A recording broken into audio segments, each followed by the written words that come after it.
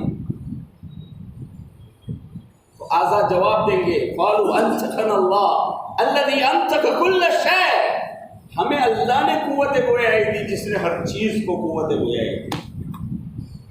ایک جگہ اللہ ارشاد فرماتے وما کنتم تستطیعون ان یشهد علیکم سمعکم ولا ابصارکم، تم تو کبھی اپنے کانوں سے اور اپنے آنکھوں سے پردہ ہی نہیں کرتے تھے۔ سوچے میرے بھائی، ہم اپنے آنکھوں سے اور اپنے کانوں سے کیسے پردہ کر سکتے ہیں؟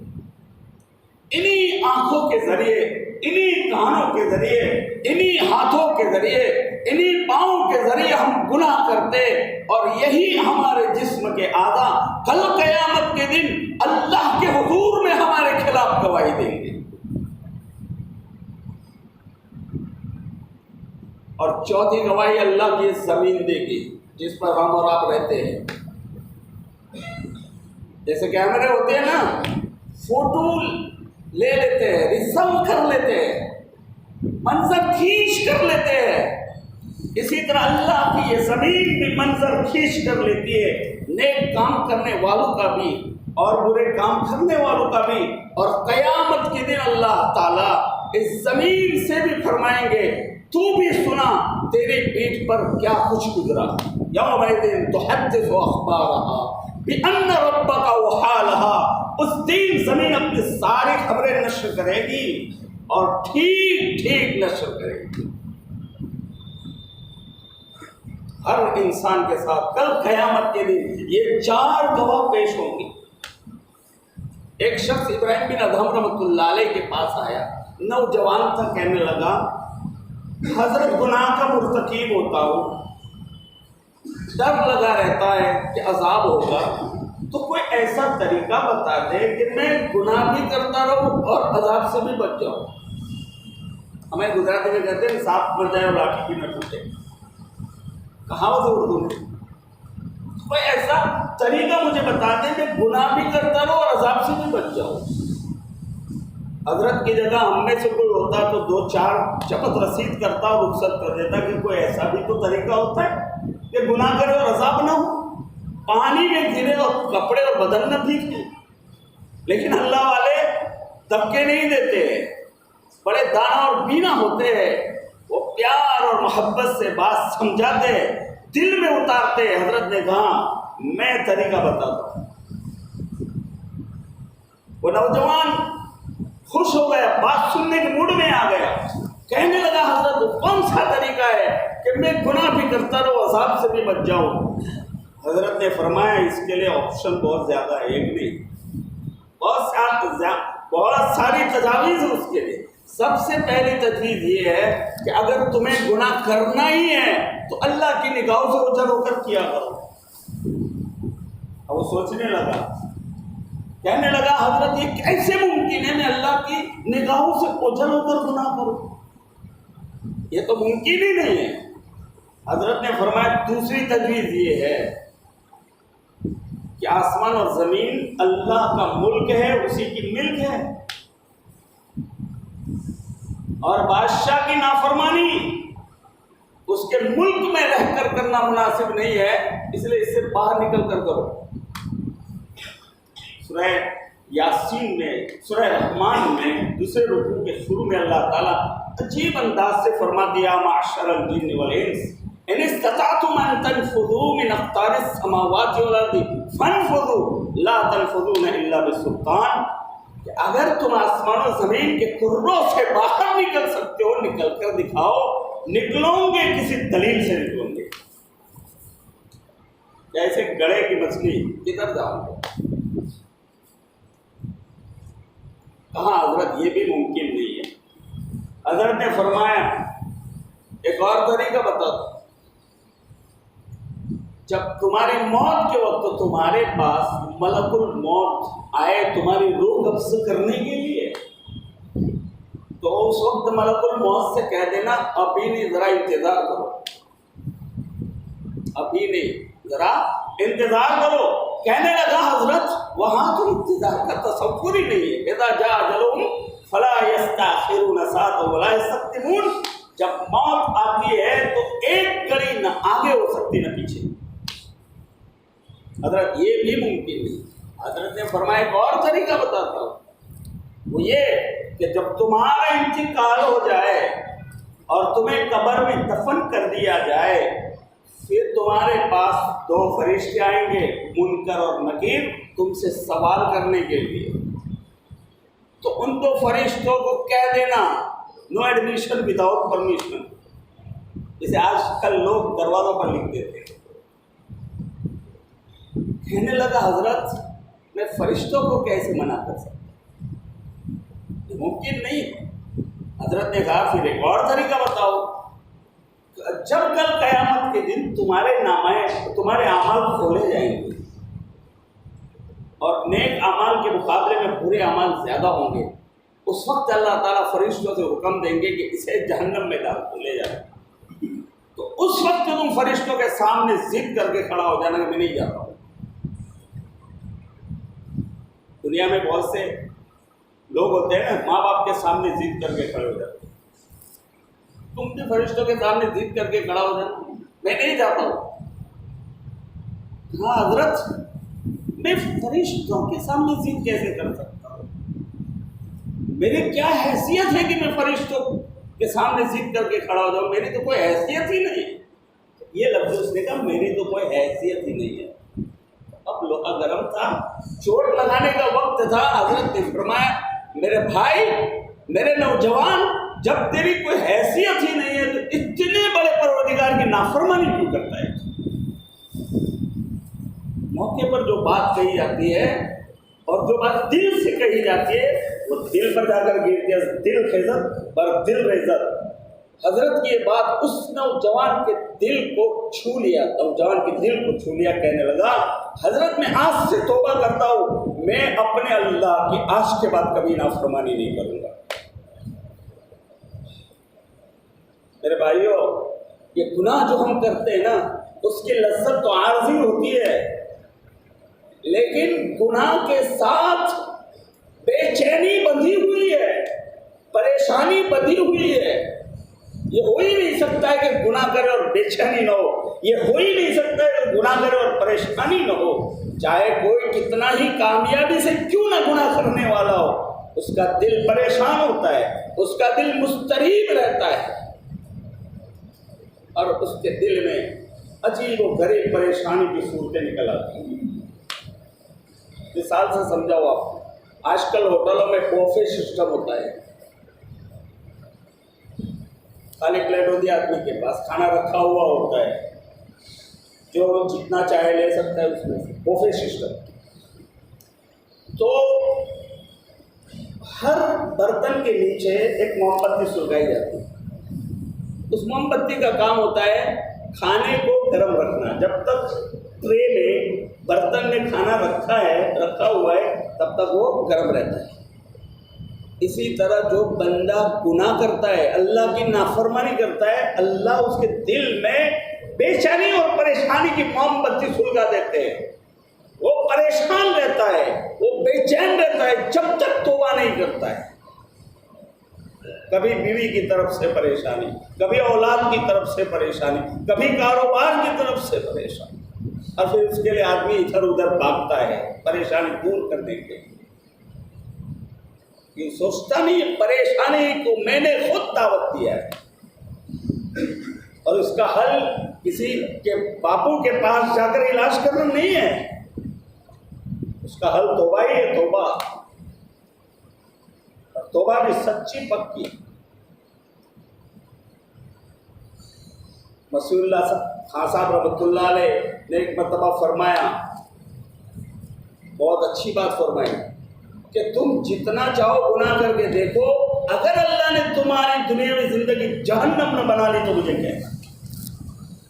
دنیاوی زندگی میں ایسی بے چینی اور پریشانی پیدا کر دیں گے جیسے جہنم میں ہوتی ہے۔ اس لیے میرے بھائی، ہم کبھی یہ نہ سوچیں کہ جو لوگ آزادی کی زندگی گزار رہے ہیں، گناہوں پر گناہ کرتے ہیں، انہیں اطمینان اور سکون اور چین کی زندگی ملی ہوئی ہے۔ کبھی ان کے دل کی حسرتوں کو دیکھو، کبھی ان کی مضطرب راتوں کو دیکھیے۔ توبہ اسی وقت کر لے انسان ان کو دیکھے تو وہ اتنا پریشان ہوتے ہیں کہ کبھی کبھی موت مانگنے لگتے ہیں۔ عدل و انصاف فقط حشر پہ موقوف نہیں، زندگی خود بھی گناہوں کی سزا دیتی ہے، اور یہ تو دنیاوی زندگی کی سزا ہے، بے چینی، پریشانی،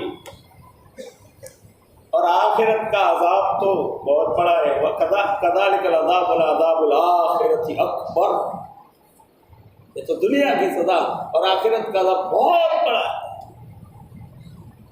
اور یہ بات بھی پکی قرآن میں کہا گیا ہے، یا ایھا الناس انما بغیکم علی انفسکم، اے لوگو تمہاری بغاوت کا وبال تم ہی پر پڑتا ہے۔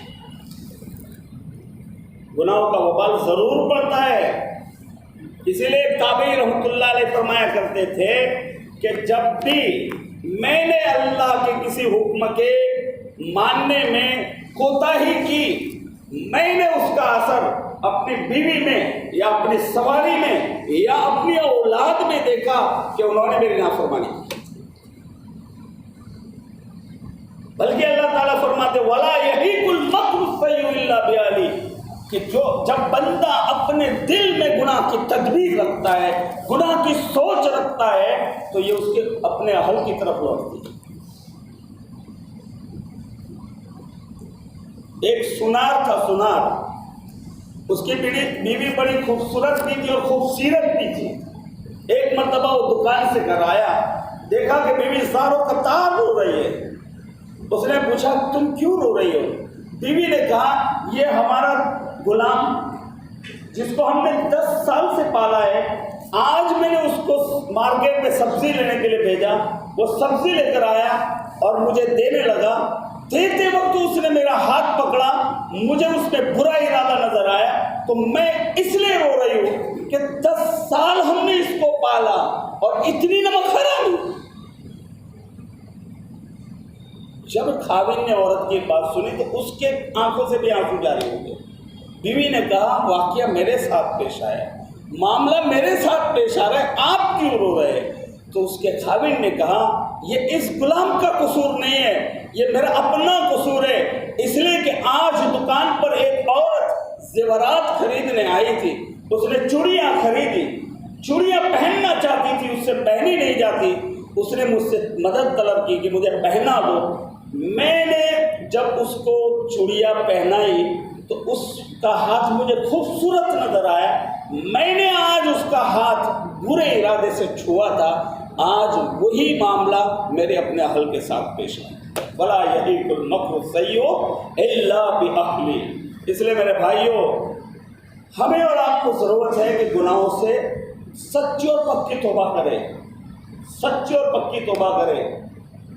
اور اللہ تعالیٰ کتنے کریم ہے، کتنے رحیم ہے، اندازہ لگائیے کہ اللہ نے توبہ کا دروازہ بھی ہمیشہ کے لیے کھلا رکھا ہے۔ باقی دروازے کھلتے بند ہوتے رہتے ہیں، لیکن توبہ کا دروازہ ہمیشہ کھلا۔ کیوں؟ لا تأخذہ سنۃ ولا نوم، اس پروردگار کو نہ اونگ آتی ہے نہ نیند آتی ہے، وہ ہر وقت اپنے بندہ کی توبہ قبول کرنے کے لیے جاگتا ہی رہتا ہے۔ ایسا کبھی ہو نہیں سکتا ہے کہ رات 2:30 بجے آپ اٹھ کر توبہ کریں اور آپ سے کہا جائے کہ صاحب ابھی آرام کر رہے ہیں، صبح توبہ کریں، جاگتا ہی رہتا ہے۔ اور استغفار بھی کریں۔ استغفار کہتے ہیں جو گناہ ہم سے ہو گئے اس کا ندامت، شرمندگی ہو، پشیمان ہو ہم کہ مجھ سے کیوں ہو گئے، اور آئندہ اس کو نہ کرنے کا پختہ ارادہ کرنا، اس کو کہتے ہیں توبہ۔ تو ہم اپنے گناہوں کی معافی مانگے اللہ تعالیٰ سے۔ دیکھیں شب برات بھی آ رہی ہے، یہ بڑی مبارک رات ہے، اس رات میں اللہ اپنے بندوں کو گناہوں سے بری اور پاک صاف کرتے تھے، جیسے بہت سارے احادیث میں مضمون آیا ہے۔ اللہ تعالیٰ آسمان دنیا پر تشریف لاتے ہیں اور ندا لگائی جاتی ہے، حل من مستغفر فاغفر لہ، کیا ہے کوئی ایسا شخص جو اپنے گناہوں کو بخش پانا چاہتا ہو کہ میں آج اس کے گناہوں کو بخش دوں. جو مغفرت چاہتا ہے اللہ بے انتہا اس کی مغفرت کر دیتا ہے. تو توبہ کرنے کی ضرورت ہے. اور جو بندہ سچے دل سے توبہ کرتا ہے اللہ اس سے بہت خوش ہوتے ہیں. وہ اللہ کا اتنا پیارا ہوتا ہے. قرآن اس کو اس طرح تعبیر کرتا ہے فَأُولَٰئِکَ يُبَدِّلُ اللَّهُ سَیِّئَاتِهِمْ حَسَنَاتٍ. اللہ نہ صرف یہ کہ اس کے گناہوں کو معاف کر دے، اگر اللہ چاہتا ہے اس گنہگار بندے کے گناہوں کو نیکیوں میں تبدیل فرما دے. ایک بوڑھے میاں جا رہے تھے، دیکھا کہ چند نوجوان آپس میں کسی مسئلے میں بحث کر رہے، دلائل دے رہے.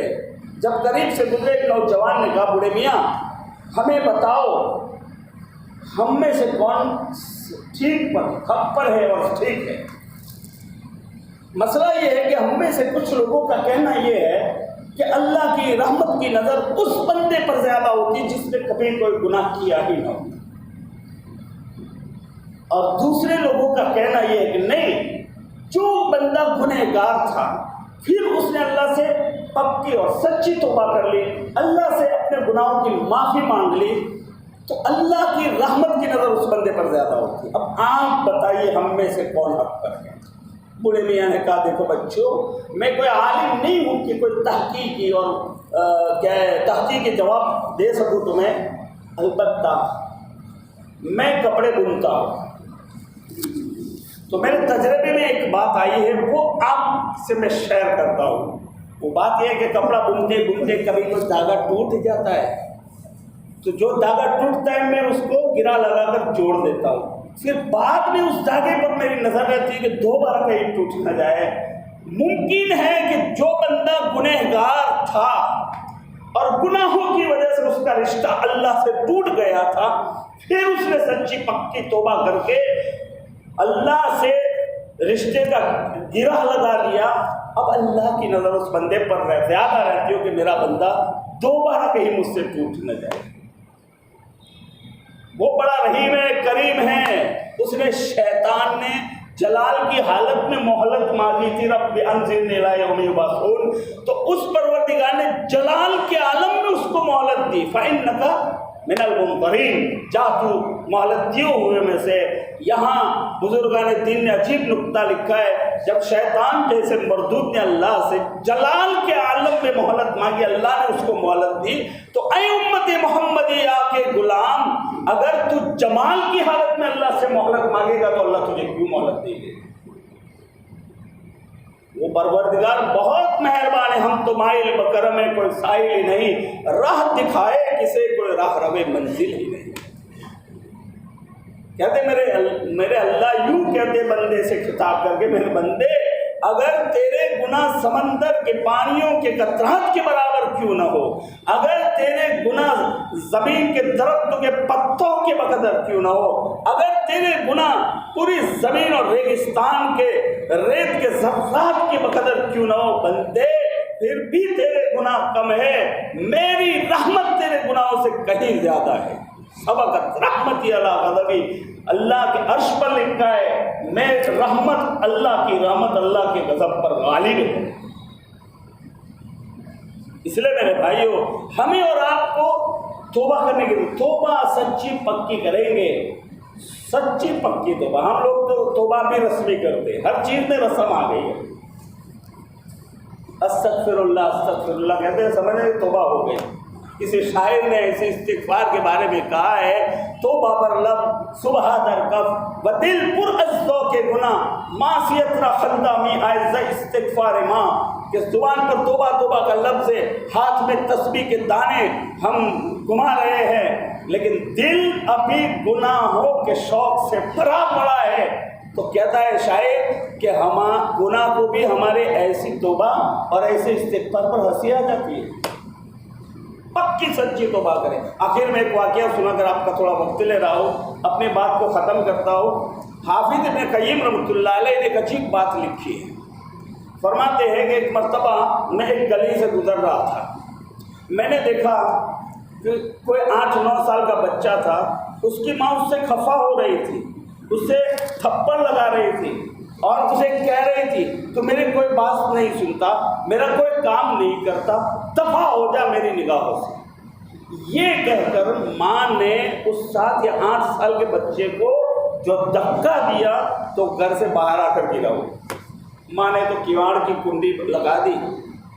حافظ ابن قیم رحمۃ اللہ علیہ کہتے میں وہی کھڑا ہو گیا کہ دیکھتا ہوں کیا ہوتا ہے۔ وہ بچہ رو رہا تھا اس لیے کہ اس کو مار پڑی تھی۔ تھوڑی دیر کے بعد وہ بچہ اٹھا، اٹھ کر کے اس نے چلنا شروع کیا۔ چلتے چلتے راستے کی ایک طرف چلتے چلتے ایک موڑ پر پہنچا۔ اس موڑ پر جا کر کے تھوڑی دیر ٹھہر گیا، کھڑا رہ گیا وہاں۔ تھوڑی دیر سوچنے کے بعد پھر گھر کی طرف واپس آنا اس نے شروع کیا، اور واپس آتے آتے گھر کے دروازے تک پہنچا۔ دہلیز پر سر رکھا، سو گیا کیونکہ بہت دیر سے رو رہا تھا، تھکا ماندہ تھا۔ سر رکھتے ہی دہلیز پر سو گیا۔ اس کی ماں نے بہت دیر بعد اپنی کسی ضرورت سے، اپنے کسی کام سے دروازہ کھولا تو کیا دیکھتی ہے کہ بچہ اس کے گھر کی دہلیز پر پڑا سو رہا ہے۔ ابھی ماں کا غصہ ٹھنڈا نہیں ہوا تھا، پھر وہ خفا ہونے لگی، پھر غصے ہونے لگی، کہنے لگی دفع ہو جا میری نگاہوں سے۔ اب جب دوسری مرتبہ ماں نے بچے کو ڈانٹا، بچہ کھڑا ہوا ہے، اس کے آنکھوں سے آنسو کی لڑیاں بہہ رہی تھی۔ وہ کہنے لگا امی جان، آپ نے جب مجھے پہلی دفعہ ڈانٹا تھا اور گھر سے نکلنے کے لیے کہا تھا، میں نے اپنے دل میں یہ سوچ لیا تھا کہ میں بازار چلا جاتا ہوں، بھیک مانگ لوں گا، کچھ نہ کچھ کھانا مجھے مل جائے گا، کسی کے جوتے صاف کر لوں گا، کچھ نہ کچھ کھانا مجھے مل جائے گا، کسی کے گھر کا نوکر بن کے رہ جاؤں گا، مجھے سونے کے لیے جگہ بھی مل جائے گی اور کھانا بھی مل جائے گا۔ امی جان یہ سوچتا ہوا میں اس موڑ تک پہنچا تھا، لیکن اس موڑ پر جا کر میرے دل میں یہ خیال آیا کہ مجھے دنیا کی ہر چیز مل سکتی ہے، لیکن امی جان جو محبت آپ مجھے دیتی ہے دنیا میں کوئی مجھے دے نہیں سکتا۔ یہ سوچ کر اب میں واپس آیا ہوں، آپ کے دروازے پر پڑا ہوں، چاہے آپ مجھے مارے، چاہے آپ مجھے دھکے دے، میں آپ کے گھر کا دروازہ چھوڑ کر کہیں نہیں جا سکتا ہوں۔ جب بچے نے یہ بات کہی، ماں کی ممتا جوش میں آئی۔ ماں نے اپنے بچے کو گلے سے لگایا، کہا میرے بیٹے جب تیرے دل میں یہ کیفیت ہے کہ جو محبت میں تجھے دے سکتی ہوں دنیا میں تجھے کوئی نہیں دے سکتا، تو میرے بچے میرے گھر کا دروازہ تیرے لیے ہمیشہ کے لیے کھلا ہے۔ فرماتے ہمارے بزرگان دین کہ جب کوئی گنہگار بندہ اس احساس کے ساتھ، اس کیفیت کے ساتھ پروردگار کے دربار میں حاضر ہوتا ہے اور کہتا ہے الہی عبدک العاصی اتاک مکرم بالذنوب وقد دعاک، اے اللہ تیرا گنہگار بندہ تجھ سے فریاد کرتا ہے، تیرے در پر حاضر، گناہ کا اقرار کرتا ہے، تیرے در پر حاضر ہے۔ الہی عبدک العاصی اتاک مکرم بالذنوب وقد دعاک فإن تغفر فأنت لذاک اہل وإن تطرد فمن یرحم سواک۔ اے اللہ اگر تو معاف کر دے تو یہ بات تجھے سجتی ہے، اور اگر تو دھتکار دے، تو ہمیں دھکا دے تو پھر کون ہے دنیا میں تیرے سوا جو ہم پر رحم کرے؟ کون ہے دنیا میں تیرے سوا جو ہمیں اپنے سینے سے لگائے؟ جب بندہ اس احساس کے ساتھ گناہوں پر نادم ہو کر اللہ کے در پر حاضر ہوتا ہے، پھر اللہ بھی اپنے رحمت کے دروازے اس بندے کے لیے کھول دیتے ہیں۔ اس لیے میرے بھائیوں، اس وقت پوری دنیا میں جس طرح کے حالات ہیں، ہر آدمی پریشان بے چین نظر آ رہا ہے۔ جس کے پاس اسباب مال و دولت ہے وہ بھی پریشان، جس کے پاس نہیں ہے وہ بھی پریشان ہے۔ ان پریشانیوں کا سبب ہمارے اپنے گناہ ہیں، اور دوسرے لوگ دعا کر رہے ہیں جو نیک ہیں، بزرگان دین ہیں، اولیاء اعظام ہیں، اساتذہ اکرام طلباء، وہ ہمارے لیے کر رہے ہیں، لیکن حال یہ ہے کہ جو گنہگار ہے وہ توبہ نہیں کر رہا ہے۔ اس وجہ سے اتنی ساری دعائیں دنیا میں ہو رہی، لیکن حالات بدلتی نظر نہیں آتی، بلکہ دن بدن ابتر سے ابتر ہوتی جا رہی ہے۔ اس لیے ہر بندہ اپنے آپ کو گنہگار سمجھ کر کے اللہ کے در پر حاضر ہو اور اللہ سے گیڑ گڑا کر توبہ کرے، اللہ آج تک کی زندگی گناہوں میں گزار دی ہے، جسم کا کوئی حصہ تیری نافرمانی سے خالی نہیں، میرے مولا آج میں تجھ سے اپنے گناہوں کی معافی مانگتا ہوں، تجھ سے سچی پکی توبہ کرتا ہوں، میرے گناہوں کو معاف کر دے، اور اے اللہ آئندہ انشاءاللہ میں کبھی گناہ نہیں کروں گا۔ یہ نہ سوچیں کہ ہم توبہ کرتے پھر توڑ دیتے، ارے وہ اللہ کی رحمت، اللہ ایک قدم آگے بڑھ کر کہتے میرے بندے تو نے توبہ کی پھر توڑ دی، پھر توبہ کی پھر توڑ دی کر 100 بار توبہ شکستی، باز آ، اگر 100 مرتبہ تو نے توبہ کی، 100 مرتبہ تو نے توبہ توڑ دی، اب بھی میرا در تیرے لیے کھلا ہے، آ کر توبہ کرے گا، میں تیری توبہ قبول کروں گا، تیرے گناہوں کو معاف کر دوں گا۔ اس لیے میرے بھائی حل یہی ہے، یہ حل ہم کسی حکمران سے نہیں طلب کریں گے، وہ خود پریشان ہے، وہ کیا ہماری پریشانی دور کریں گے، ساری پریشانیوں کو دور کرنے والا اللہ تعالیٰ ہے، اسی سے ہمیں رجوع کرنے کی ضرورت ہے۔ اللہ سبحانہ و تعالیٰ ہم سب کو سچی پکی توبہ کرنے کی توفیق عطا فرمائے۔ وآخر دعوانا الحمدللہ رب العالمین۔